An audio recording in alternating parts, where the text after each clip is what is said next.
Welcome back. Political panel time. Isn't it exciting? Bringing in Democratic strategist, CBS News contributor, Joel Payne, and CBS News political director, the one and only Fin Gómez. All right, iron rule of this show. If I tease to it, I got to talk about it right off the top. So Politico has a piece. Headline: Jim Jordan's dream might not be deferred much longer. The Ohio Republican will be well situated if Republicans lose the House majority. Oh, congratulations, Jim Jordan. You get to become minority leader. What do you know about this, Fin? Well, look, there's been a lot of chatter coming from the Hill. Jim Jordan was someone who was in the Speaker Derby before, fell short, but has always been biding his time. Yeah, against McCarthy in 2022. He never got that 2018 threshold that you needed. Right. But look, there's been some chatter coming from the Hill that if the Republicans lose the House in November, which a lot of people are predicting they will, there's going to be a fight for new leadership, right? And I think Jordan is someone who's been talked to a lot about that. And Mike Johnson might not have his heart into being the minority leader. No, exactly. And, he's been a fan favorite of the MAGA base for a long time. House Freedom Caucus, he's a close ally of President Trump. And also, when you're in the minority, you also need, the thinking is that you need someone who has a more confrontational style, and he definitely does have that. No doubt. Joel, any thoughts? I wish them all the best of luck. In their minority status, he says, as the resident Democrat. I guess what I would say is Mike Johnson, it seems like his primary qualifications for the job is that Donald Trump allows him to keep it.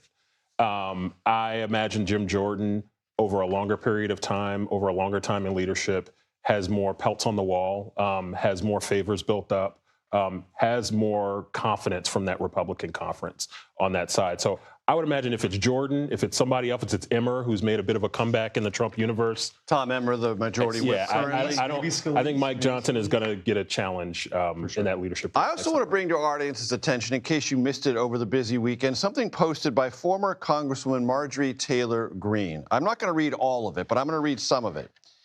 I know all of you and him and he, and this is a reference to the President of the United States, has gone insane. And all of you are complicit. The Strait, meaning the Strait of Hormuz, is closed because the U.S. and Israel started the unprovoked war against Iran based on the same nuclear ties I think that's lies, they've been telling for decades, that any moment Iran would develop a nuclear weapon. Marjorie Taylor Greene, the fallout, and the falling out, rather, with Trump, if it wasn't complete before, it is complete now. No, absolutely. And I think, look. This is the weekend before the runoff in Georgia. Tomorrow's runoff to succeed her. The reason she's not there anymore is because of that political fallout that she had with President Trump. One of his staunchest allies is now one of his sharpest critics, especially within the Republican Party. And look, the president has the backing of the MAGA base. Again, he does. We've seen that in our own polling. But there's an enthusiasm gap right now that you see between both parties. Republicans lack that enthusiasm right now. You've seen that in the polling. And I think what she's talking about is to that base that does feel disaffected over what's happening in Iran, something that he adamantly campaigned against in 2024. So I think there is a part of this base that's growing louder in its criticism on the foreign front, and it's typified by MTG. And Joel, the longer this goes, the more those strains are likely to become evident. I think that's right. 2 points. One, I did almost 3 years in Harry Reid's Senate Majority Leadership Office. Words matter, particularly in working communications, not just because you're a public official and people look to you for leadership, but because the markets, other members of Congress, other countries are looking to American leaders for signaling. The fact that the president sounds unhinged and sounds like an untrustworthy messenger is a problem for this country. Two, all of the issues that Donald Trump is dealing with, we're talking about Iran right now, but big, beautiful bill, ICE in the streets, these are all things of his making. These aren't exogenous events that are happening to Donald Trump. Implying, these are choices that he is making. That future investments of health care are unaffordable because we need to prosecute the war. His choices, his judgment is failing the American people, and it's becoming clearer and clearer every day. Let me talk to you about California. Steve Hilton just on the program.